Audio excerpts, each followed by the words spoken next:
Well, day 2 has begun with rain, quite a lot of it, set to become much more. The odd rumble of thunder, set to become worse.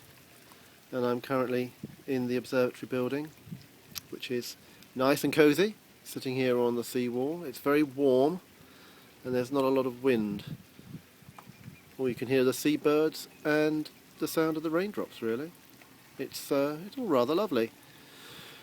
No people about, or very few, so nothing like yesterday when the sun was shining and the observatory was swarming with interested folk. So a time to contemplate, because it's not really walking weather. Just at the moment you get soaked through very, very quickly when it's like this. And just to think about some of the things I saw yesterday. I've already started to form quite a lot of ideas about the next string quartet and what that will entail. This is a very unusual landscape because there's an interesting dynamic between the very, very still, almost silent waters of the salt marshes and the salt workings to the very dynamic Solent with its tides and currents. And these are often just separated by these sea walls, so you have this sort of man-made structure which separates areas of great activity from areas of great stillness. And it's a very interesting counterpoint between the two different kinds of motion and water, and I think this is going to feature a great deal in the string quartet. I like the idea of these two worlds colliding, separated but connected. So more on that as time develops. As for painting, well, always that's one I never know until I actually get to do it. The lines around here are very clean.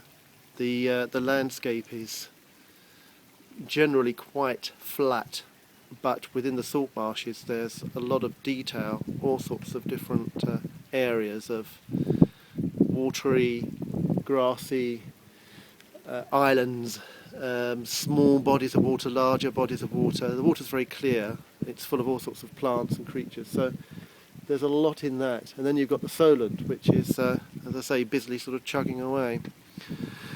So how all this will pan out remains to be seen, but it'll be great fun. Just take you on a quick tour around the observatory buildings here in the pouring rain, just before I get soaking wet, as may the camera. Oh, inside the second one.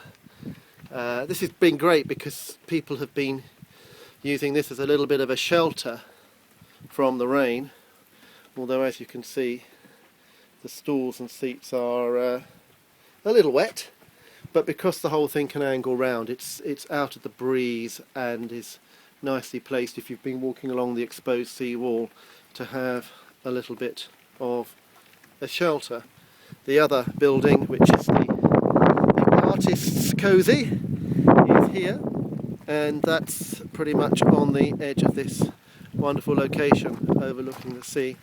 So once one is inside, out of the rain and the wind, it's a pretty cosy place to be. So I'm going to go and cogitate, do some sketches, do some thinking, and see what the rest of the day brings. More soon.